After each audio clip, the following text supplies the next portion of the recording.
This is Swiss and Chips, your British guide to Switzerland.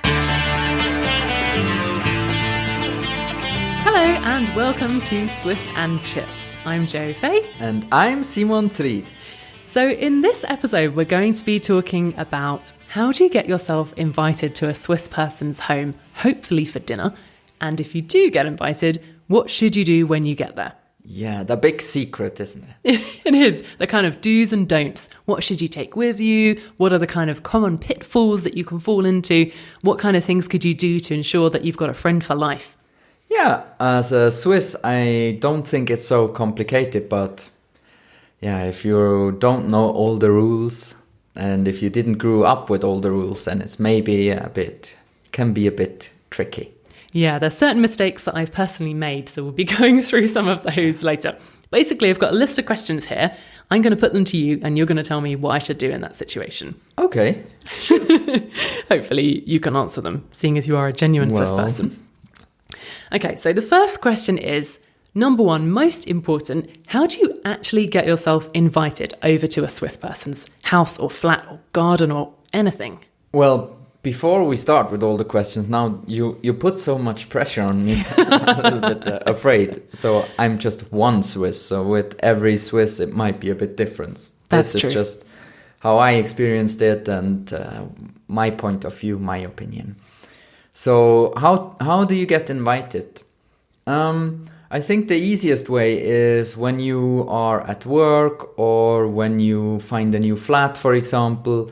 You just make some new friends and then you knock on their door when you have a new flat, or at work you ask your colleagues and say, do you want to come to me one night over and for dinner or just for a drink or something? That's the first and easiest way to get invited afterwards yourself, I think. So when you have a new flat, say hello to your neighbors, and maybe if they are nice, you can ask if they want to come over one night and at work, or if you are in some kind of club, like, I don't know, tennis club or something, and you meet someone, you can ask sometimes. Yeah, and I should say that this is a tried and tested theory. I have invited people over from work before they've invited me to theirs, and then a follow-up invitation has come. So I think it works, exactly. Basically. Yeah, otherwise it might be a bit difficult. I think I wouldn't invite anyone just because of. So people grow up here and they have their kind of friends and their group, so they invite each other, but maybe not so much new people coming, and they don't know, especially if you are an expat, they maybe don't exactly know how to behave. You know, should I ask that person or not? True. Is it too offensive or not? Yeah, and the good thing is, if you invite someone over and then they don't invite you back, you know, probably that friendship isn't going to work out. Or maybe they just want it to be a work thing. Not true. So I'm not really a very good cook, as you know. So you undersell yourself. I don't invite people really because if I invite them, I would invite them to go somewhere, not really to my place. True. That's a good point. Okay, so varies, but it's a good starting point. Yeah. Ask someone first. Okay, so let's say someone's asked you over, hey, want to come over to my place on Friday night, for example. Yeah. And big question then for me is, what time should you arrive? Let's say they say, what would they say?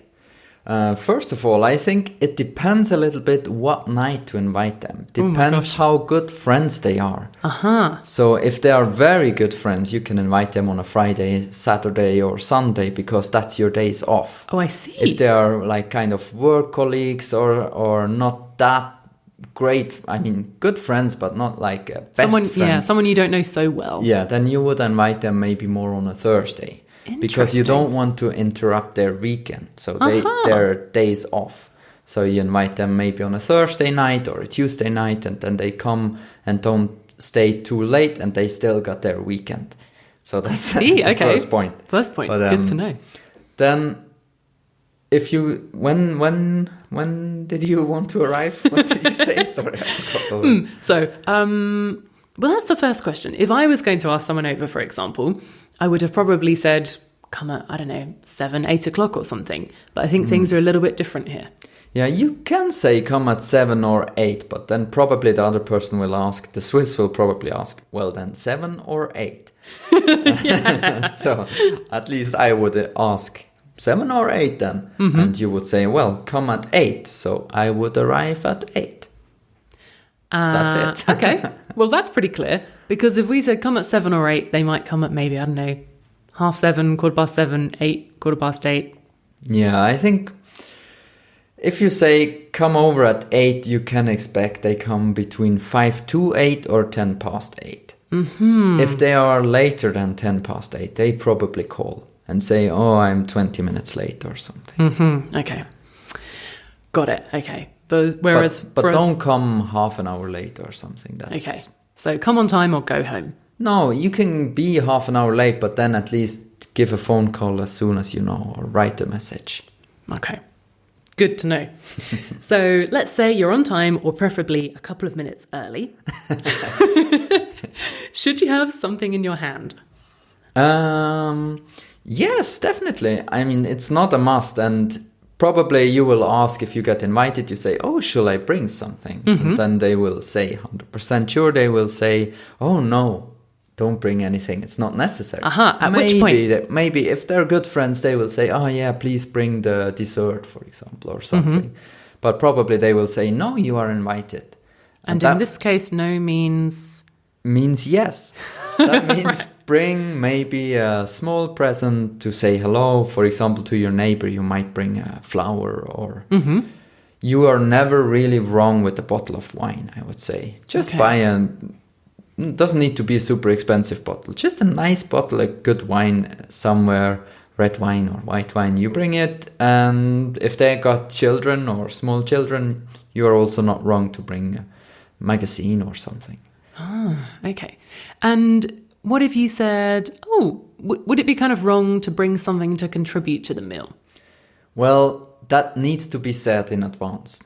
So if you ask, shall I bring something? They say no. Then you say, or shall I bring dessert? And they say no, then don't bring dessert. Fair enough. Because that means they want to cook for you and they want to serve you. So, but if they say, yeah, why not?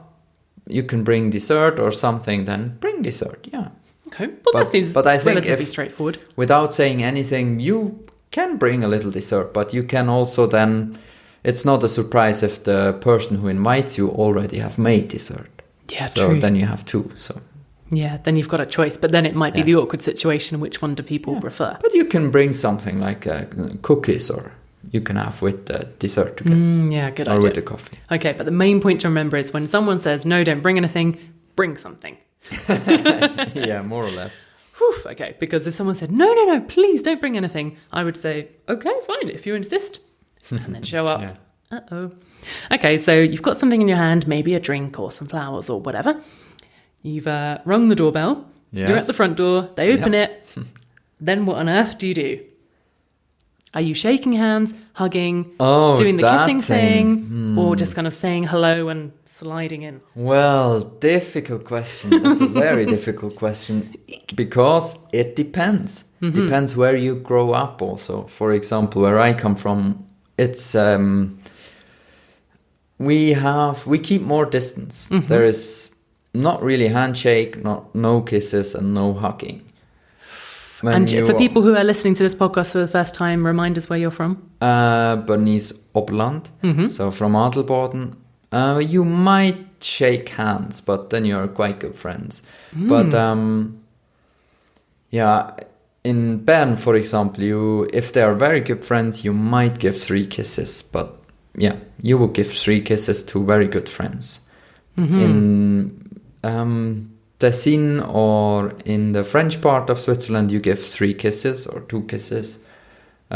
You can shake hands. If they're extremely good friends, you might hug without kisses. But hug is like the top thing you can achieve. Top level of friendship. Yeah, so you might know that a hug was coming if you're that good friends. Yeah, okay. Because once your friends visited from England, that I didn't know, and they hugged straight away. So that was quite a, oh, we are that good friends. Yeah, good friends already. Yeah, the hug comes. Yeah, hug comes on the first meeting. So, but I would say if you're not sure, just stand and see what happens and get it passed. If someone reaches out a hand, then for God's sake, take it. Okay, so you're inside, you're still alive at this point. What's the kind of first thing that might happen when you get there? Well, people will open the door, give you 3 kisses, and take your present, and depends if you have something nice or not. Yeah. No. To be a little bit more serious, so you have said hi, and then they will say, oh, please come in. So you take off your shoes, or you say, should I take off my shoes? I've got a question here, if you don't mind me interrupting. Because often you go to someone's house and you say, oh, should I take my shoes off? And they say, oh, whatever you like, I don't mind. Does that mean take them off or leave? Or does it actually mean whatever you like? Or does it vary? It means if you really want, you can keep them on. But if you are nice, take them off anyway. Got it. But I would say, if you want to keep them on, you can keep them on. But usually you would still take them off. Okay. So Swiss are very polite. It's not that they would say straight away to you, oh yeah, I just cleaned, take your shoes off. Okay. So they will invite you in and probably will show you a little bit around in the house, will show you the few different rooms, and then you just chat a bit. And then you will have an apero, I guess. Okay. And that was the next thing I was going to ask, When you're being invited, should you kind of eat something before to make sure you're not hungry? Or, well, or is it normally quite a big event if you're asked for dinner? Well, the thing is, we eat not that late usually. So if you get invited by a Swiss person, they might invite you like at 6-ish or 7. Yeah. So not too late. They will not invite you at 8:30 or something. So, and when you come, they will give you straight away something. They will give you a glass of wine or water or something, just something to drink, and crisps or... kind of olives or nibbles or something. Exactly, yeah. Got it. Okay, so you're not going hungry, basically. No, I wouldn't. I would, if I'm getting invited, I don't eat. So, because usually people put in loads of effort because they want to make you, feel welcome. Yeah, exactly. And they will cook something nice, and wouldn't be the right thing to eat something beforehand, I don't think. So probably something like, kind of nibbles first, starter, main course, and dessert. Nibbles, yes, and you will just chat a little bit, and then you will start with maybe you will have a starter, but maybe it's just a main combined with a starter. And then, then if you're finished, you will have dessert with coffee. Okay. And if for example, if you have a cheese fondue, you will have a schnapps or something at the end. Oh, cheers. Okay, next question then is, how long should you stay, without outstaying your welcome and without seeming like, oh, you want to leave early? Is there some kind of perfect balance there, or something that's generally expected? I think you will feel how when you'll have to leave. I think also here it depends. If it's work colleagues and they invited you on a Wednesday, for example, then you won't stay till 2 a.m. Yeah, true. You will just leave at like between 9:30 and 11, latest. And on a weekend, you might, depends how it goes. Nice. Yeah, exactly. But on a weekend, you might stay till between 10 and 11:30 or something. Yeah. All right, fair enough. So when we were thinking about this podcast episode, I thought, is there some kind of topic I'd have to avoid if we were going for dinner somewhere in England at the moment? And I guess it would be some kind of, controversial and divisive political topics, such as Brexit, for example. You might not want to bring up on the first visit. I thought you said football. But... football will come up no matter what, I guess. Yeah, it's only in Italy a problem at the moment. But... we won't go there. So is there any kind of topic or conversation you think avoid at all costs, or if possible? Well, politics, I think it's quite open. You can expect, maybe depends who invites you, you can expect quite an intense discussion, but you can bring up all topics, all political topics, but they will not hold back. Yeah. So, for example, if you talk about foreigners or... I don't know. The latest vote issues, would they come up maybe? Yeah, totally.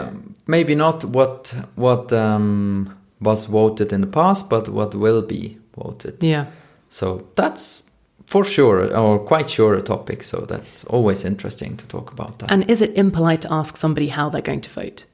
Not at all, no. I think you can totally ask, yeah. But not, yeah. I think also here it depends how great friends you are. But yeah. Mm-hmm. I mean, if you're maybe invited at a boss you just know for a few days or mm-hmm. something, then it's more like a working meal. Then you might not ask straight away, so do you want to get rid of this foreigners in Switzerland, or you still accept them? Or... You vote to keep us? Yeah. Okay. But no, that's usually not a sensitive topic at all. The only topic you would not talk about is money, basically. Uh-huh. So you don't ask, for example, how much do you earn in your job, or how much do you pay for this, or how much do you pay for that? Mm-hmm. How expensive were your last holidays, or how much did your car cost? That's usually not a topic you talk about. Maybe also here, if depends how good friends you are, and if you know them for a while and you know, oh, they're quite casual, or how do you say? Laid back. Yeah, exactly. Then you just ask because you're friends. But when you don't know them so well, then money is the topic to avoid. And what about asking how much their flat costs to rent? Because I think that's quite a big talking point, you know? People are always on the lookout for a flat, it seems. In Switzerland. Or is that that's quite on impolite? the edge? Okay. That's on the edge, I would say. The thing is, I don't really have a problem with that. So it's quite difficult to tell from my perspective. But I know many are sensitive, yes. So better don't ask if you're not sure. Okay, good. So just counting off in my head all the times I've asked that question in the past. But it has to be said, if they are extremely sensitive and you will ask, so how much do you earn, for example? They'll say, well, someone like me earns roughly... okay. They will just... Well, an average person of my age in such a profession somewhere in the country might earn roughly between... Yeah, exactly. Okay, fair enough. So try and avoid money. Yep. Let's say then the evening's gone great. You took the present. You haven't managed to make any major mistakes in the handshaking, kissing, hugging situation. You've eaten all the food. You haven't asked about the money. The evening's come to an end. You're leaving. Oh, and by the way, sorry to interrupt you, but also if you avoid money topics, that means also don't talk too much, or don't tell them, oh, you Swiss are rich. Don't talk about the richness. Is richness a word? Wealth. Okay, wealth. I would say. Now we come to a different... different topic. Okay. No, so because Swiss hear quite often if they're abroad, oh yeah, the Swiss have loads of money and... It's true, yeah. Whenever we're traveling, people say, oh, where are you from? From Switzerland. Oh, very rich. You must be very rich. Yeah, exactly. So, it's not something that's super nice to hear all the time. So... Okay, got it. It's one of those kind of recurring stereotypes that wears a bit thin. Yeah, don't talk about it. All right, so we've steered extremely clear of the money topic. Yeah. It's time to go home. You're at home. Everything was great. You think, what an awesome evening. Should you, A, send a message that night saying, thanks for inviting me? B, send some kind of message the next day? C, just say nothing, it was great, job done? I would say, well, that depends on the person. If you feel like, ooh, that was really nice and you want to write, then write. I would probably not, but I don't know. Can I say it's maybe more like women who would write? Yeah, probably. I was just thinking, when I go out with my friends or do something with my friends back home, we always send each other a message in the evening, kind of in a way like, you know, I got home safe, but also thanks for a great evening. Yeah. So coming home safe is not really a thing we would write here because... Yeah, that's true. Okay, so that's not needed. So, no, I wouldn't personally write, but if I would have invited someone and they write afterwards, I would think, oh, that's really nice. Okay. So yes, do. Do it. I don't, but yes, do it. Okay, so basically to summarize, we could say, you know, be friendly, reach out to people. When you get there, behave yourself, have a nice time, and tell your hosts that you enjoyed it. Yeah, in general, I would say it's the unknown. So if you are if you are new to Switzerland and that you don't know how it's going to be and how everything happens, then you might be a bit afraid or have loads of questions. But basically, just go and do it.